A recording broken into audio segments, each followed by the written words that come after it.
Hunza Valley, 80% people preferring to sleep on the floors. We are not using furniture in houses. We are using cushions and mattresses. And this brocade carpet is using to cover the small furnace resorts on the terrace. And ceiling is Kashmirian design ceiling made in 1911. And some trade agreements between rulers of Hunza and Chinese. Hunza official language is Persian. One side is in Persian and one side is in Chinese. For communication, we are using 3 different languages in Hunza Valley. Upper Hunza they speak Wati, Central Hunza we speak Brushiski, Lower Hunza they speak Shana language. But these 3 languages are not in written form, so that's why they're using Persian as official written form language in Hunza. And this one is the copy of the accession letter which has been made by the Mir of Hunza in 3rd October 1947 to government of Pakistan to annex Hunza state with the Pakistan.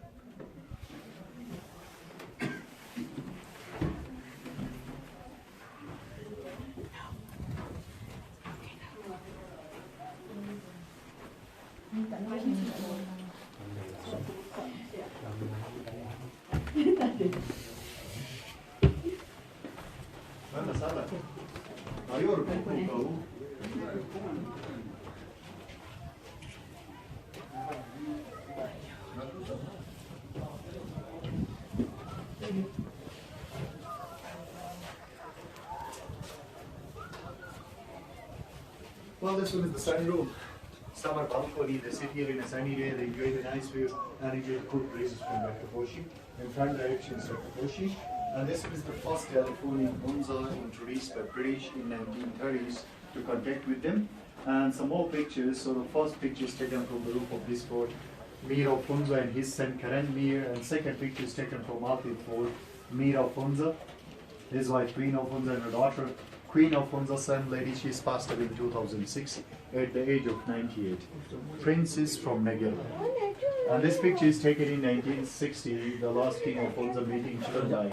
They're making agreements for building Karakone Bridge in 1960. In 78, they're open for public access. Like this, where the summer court was holding on the terrace, so the king and crown prince are sitting on the throne and notables and courtyard sitting around. And rest of these pictures are the cousins of Mir of Hunza who are grown up in this castle. So does the Mir of Hunza live here mostly in Hunza, or does he go around too? Mir of Hunza. So mostly he's living in Hunza. After 1891, when British occupied these regions, so then further they start traveling towards the southern portions. Otherwise, before they're mostly living here, and sometimes they were traveling towards China, Kashgar, surrounding Wakhan corridors, these regions. They were not traveling towards the southern portions.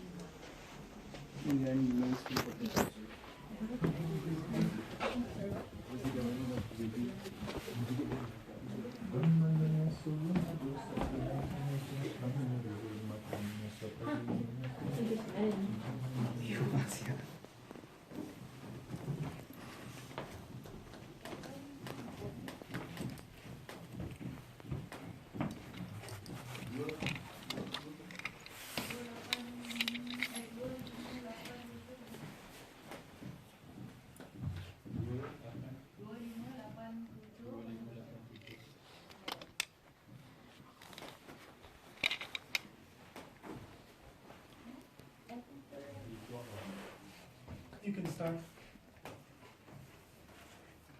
Well, this room was used as a royal winter bedroom, and this one is similar to the local traditional Hunza house. In those days, even local peoples are also making such kind of houses. This one is the complete house for a complete family. In the middle, heating, locals cooking also, sleeping and dining area. And this one is a baby cot for babies. Still we are using in the houses. We used to shape like this.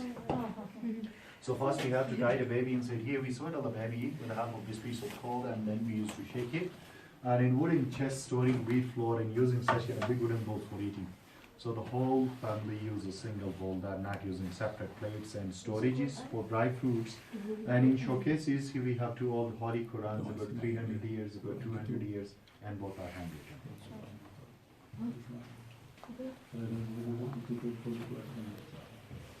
Well, please be careful.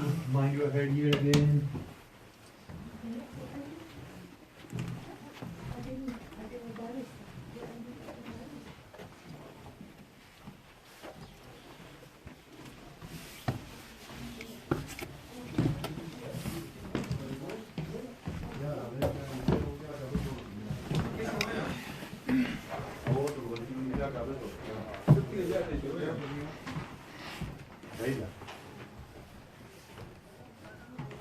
थोड़ा और पीछे चलो चलो ना दूसरों ने भी दिखानी है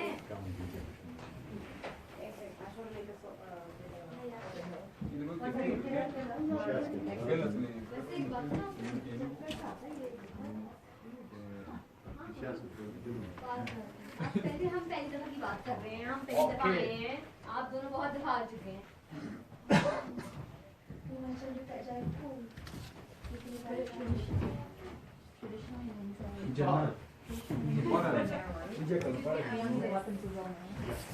Mostly they use bows and arrows, swords, but the guns are increased in Hunza Valley after 70s. After during proxy wars, cold wars, during a Great War, we got Russian guns influence.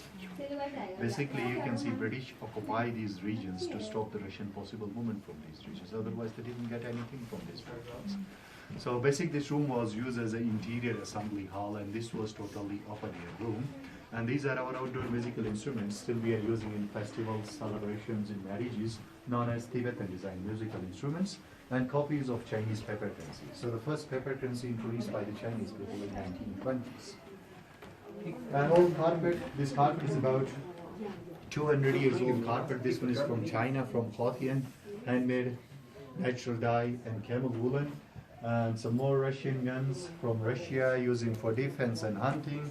And the colorful glasses, these are the editions of 1911, known as the French stretch glasses, stained glasses, handmade glasses. Few of them are original and few of them are replicas, which are installed during restoration on the set.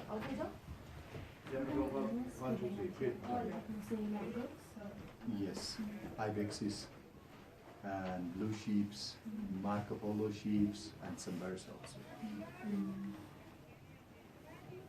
Well, this door is used as an emergency exit area, so from front side there is a proper entrance. When somebody takes from front side, they use emergency exit escape from here. So nowadays, for making complete tour, we are using emergency exit as a normal exit. Well, this one is the last of the fort. I hope you enjoy your tour. Thanks for coming and thanks for listening. Thanks.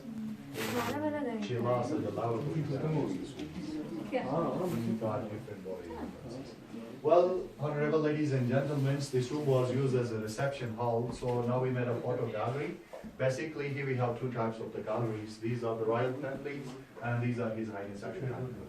His Highness Prince Karim Aga Khan is the spiritual leader of the Islamic Muslims, but he didn't have directly connections with the fort, with the royal family in this area. We can say he's a main source, he's a main donor who provides the money, provide the organization for the restoration of the Baltit fort, and fort has been restored through Aga Khan Cultural Services Pakistan.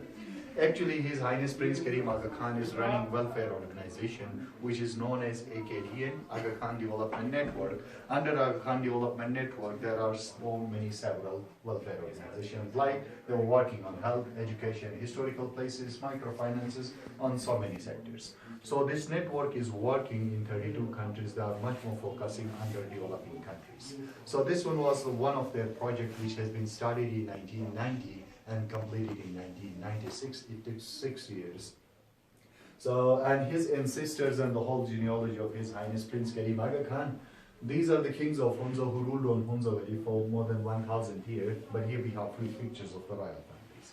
So this one was the first portrait picture in Hunza. Mir Ghazan Khan, first son of Mir Shah Gazanfar, ruled from 1863 to 1886, and his son Mir Sabdar Khan ruled from 1886 to 1891. 1891, British attacked on him. He got defeated and he escaped to China. He got asylum in Kashgar. After a few months, British installed his younger brother as the king of Hunza, Mir Muhammad Nazim Khan, ruled from 1892 to 1938. He ruled on Hunza Valley for 46 years, and during his ruling period, he made some modern additions in the top portion of the building. Addition of whitewash, colorful glasses, panel windows, and Kashmirian design ceilings. And his son Mir Ghazan Khan II ruled from 1938 to 1945, and his son Mir Muhammad Jamal Khan ruled from 1945 to 1974. He annexed Hunza state with Pakistan in 3rd November 1947. But until 1974 in Pakistan, there are more than 100 princely states. Each and every state have their own policies and own rules and regulations. But in 74, late Bhutto, former Prime Minister of Pakistan, he decided to abolish king powers in Pakistan. And in those days, he got some royalties from the government of Pakistan. He got the post of the Honorary Major General plus a title of Mir. Mir means king. He's the current Mir of Hunza. Mir Gazanfar Ali Khan, and he's the prime donor of the building also. This was his property. Actually, in 1990, his wife Queen of Hunza and family decided to donate this building for public as a private public charity trust. And her son, these three are alive, living in New Palace as we saw outside from the terrace. And these are their ceremonial dresses for king, queen, and some swords using for defense. And this one is the Russian gun, produced by the Russians during proxy wars, during a great game. And this was the state flag of Hunza. Bow and arrow used as a power symbol. Moon and star is even as Islamic symbol on display. And the horns of the Marco Polo sheep is a rare animal which is found in Punjab top areas. Locals, we people call Rush, is a big sheep with a big horns. Marco Polo, Italian explorer, when he was traveling through China from volcanic corridors in 13th century, when he saw first Indian sheep, it was this name. So it's become very famous as the Marco Polo sheep, especially in the West. So the prince is single or not? Now he is about 45 years old. It's just nice for you, Nisha. Oh, what is happening? I think it might be.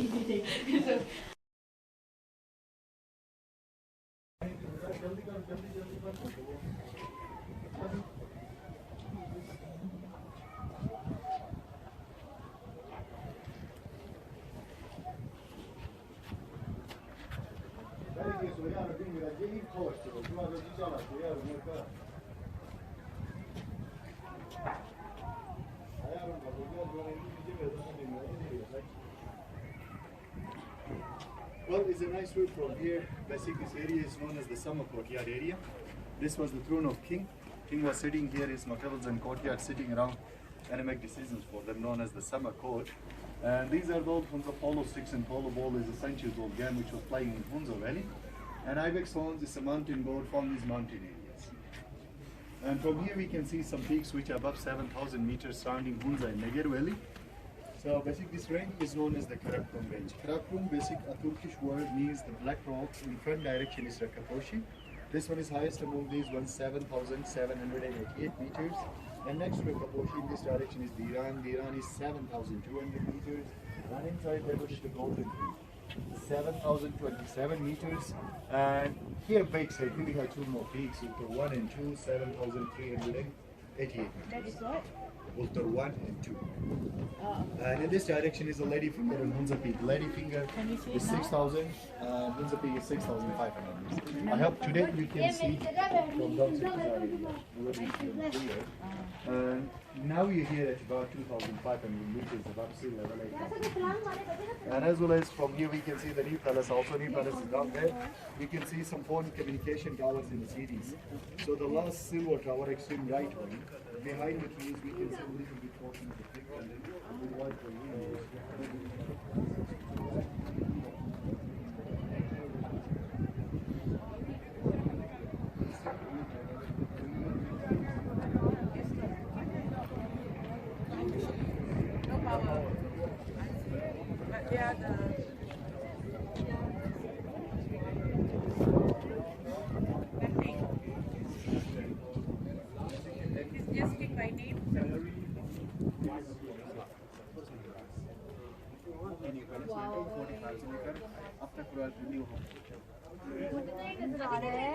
ये शुरू वाला जो tower है red colour का है इसी तरह last तो ये शहरों ज़माने का रिसेप्शन एज अ रवि तो इस्तेमाल करते थे बादशाह के घर में और इसी तरह ये टेक्स्ट उस ज़माने में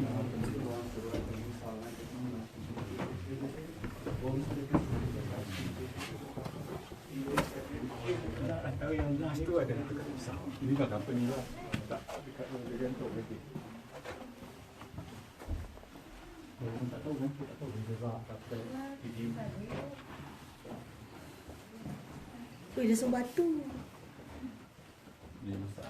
Tu I kenal.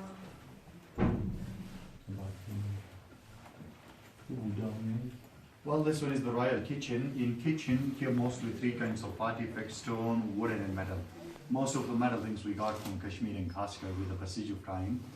But mostly in Hunza they're using stone and wooden things. Basically these are the stone grinders using for crushing wheat, buckwheat, barleys on stone slab making chapatis on it. Wooden can, this one is the milk tray, using for making shaking buttermilk inside. And these are the gourds, it's a kind of a pumpkin.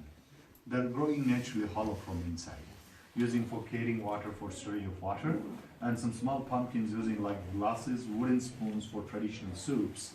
And behind these there's a white color skin there. It's made up of goat skin. That means a fire bellow used to blow the fire.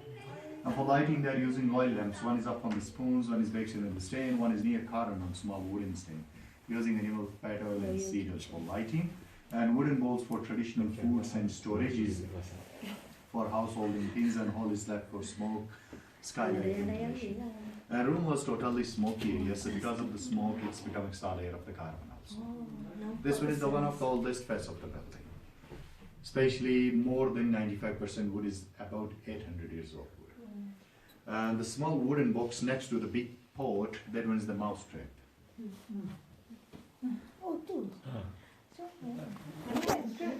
Taste the mice. Overall, you can see whole Gilgit Baltistan is a dry area. So here we have little bit rain, little bit snowfall, not too much snow. It's because the monsoon clouds which are coming from the Arabian Sea, which are coming from the southern portion, that has been blocked by the Himalayan ranges near Chilas. So, and you can see the Himalayan ranges. So the one side of the Himalayan range is totally green, it contains the plenty of the forests. So the opposite direction is totally dry, it means those clouds are coming, which are coming from the southern portions, which hits the Himalayan ranges and bounce back against towards the southern portion. So they are not coming, they are entering its northern area. So that's why the most of the mountains are dry and barren mountains. Sometimes we get little bit monsoon clouds from the backside, from Hindu Kush range, from Afghanistan side. So we get a little bit rain and little bit snowfall in these mountains. And the greenery on these mountains is totally man-made greenery, it's not natural. All tall trees you see in the surrounding Hunza Valley, these all are the planted trees, grafted trees. These are not natural. Well, now we are going to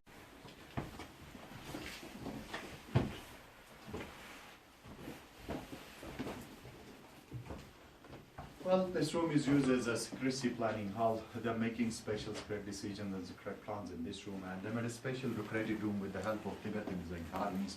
On these capitals, these carvings are known as the Tibetan design carvings, crowns, and here we have some more Tibetan design crowns. Well, Tibetan culture introduced in Hunza Valley through a royal dowry. In the early 15th century, one of the king of Hunza who got married it from Baltistan. Even though in former times, Baltistan was known as Little Tibet. There was the Tibetan culture influence. So in their royal dowry, a lady princess took some skillful people, they are masons, carpenters, as well as gardeners. So they made few modifications, first in Baltit fort and consequently Baltit fort. Along with them, Tibetan culture introduced in Hunza Valley. Especially the short doors, the wood carvings known as Tibetan design doors and Tibetan design carvings also. And also the entire structure and the front face of the Baltit fort is a bit like a Potala palace, which is in Tibetan Lhasa in China. And they use this room in winters, so for winters in the middle here was a fireplace, here was opening for smoke, skylight ventilation. After restoration they closed these both ones. And along the winter room they're making such kind of storages for dry fruits. Here on the big side in corner as well. And now here we have small pit. This one is the treasure pit. They store here golden ornaments inside. And some more stone pots for cooking and old carpet. This carpet is about 100 years old carpet. Wow. This is handmade natural dye and sheep woolen carpet. This one is from Bukhara, from Uzbekistan. These black and white carpets are our local traditional ones. Still we are making in Hunza Valley. We are making from goat hair and yak hair. These are our local products.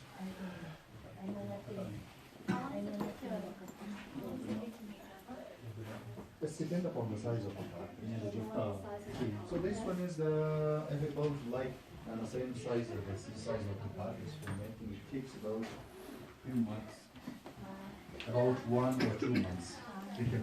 So from making bread, each and everything for the whole process. And this is it's not too complicated weaving. This is a simple weaving. But this one is too much complicated. So for making such kind of huge, a big carpet, it takes more than 1 year. About more than 1.5 years sometimes also, because it takes many processes. First you have to collect the wool, especially the fine wool. And then the second process, thread. So after threading, you have to make a design. So according to the design, you have to make a natural dye. Yes, this one is the natural color. So this one is the simple one. This one contains natural colors. Natural dye, then third process is starting with weaving. At least you need the 4 pairs to weave in such a huge carpet. And it contains about knots. And after weaving, then the final, the second last final. And catching, then final. But this one is simple. And simple, you have to collect the hair, thread, weave. That's all. It's dyed made from the natural colors, like from vegetables. So especially this one has 2 colors. Not as the vegetable colors, these ones are. So the blue one is only found in India, in olden days, only in India, in Madras, known as the indigo. In those days they were getting blue color from India, Madras, and red is from Europe. In Europe there is a small insect known as cochnea, getting red color from cochnea. And this one contains 2 more colors, like brown. Brown is also available in Hunza Valley. The brown color they were getting from the walnut husks. And it contains yellow as well. Yellow is from pomegranate peels. And the black color they were getting from the black roots from Afghanistan. And for pink, rosemary again from Europe. Turquoise? What's that? So be careful when you are here. Kecil gila. Muat tak kita ni masuk ke situ? Sekejap. Sila dok masuk dulu. I masuk dulu Bismillahirrahmanirrahim. Ya Allah. Macam mana jaya nak masuk? Here with the help of skinny person or a child. They need a very skinny person. They send him with the help of rope and the access with the help of him. Especially they are making small accesses because nobody can easily stolen the grains. Because this one is the kind of banking also. When the people need, they got in the shape of loans, sometimes in the shape of gifts as well. And such kind of 7 more stories are around here under these carpets. And for counting, for measurement of the grains, they are using these scales. They are using different sizes of buckets for counting the grains. And this one is the horse saddle. For transportation, they are using horses. And for defense and hunting, they are using bows and arrows. Especially these designs are known as the Mongolian design. This one is a composite bow, using for defense and hunting. And here we have a cooking pot also. This cooking pot is made up of stone. This one is a stone pot. It's a soft one. It's easy to cut from inside. But to heating such kind of stone pot, it takes more than 1.5 hours and remains inside heat more than 5 to 6 hours continuously. It absorbs the heat using copper. Well, now we are moving to the next room. So the doors are short as well as narrow, so please be careful, mind your head. Behind these short doors, there are several reasons to making short doors in Hunza Valley. Basically, Hunza is a cold and dry area. In winters, in those days, temperature fall more than minus 30 to 35 degrees.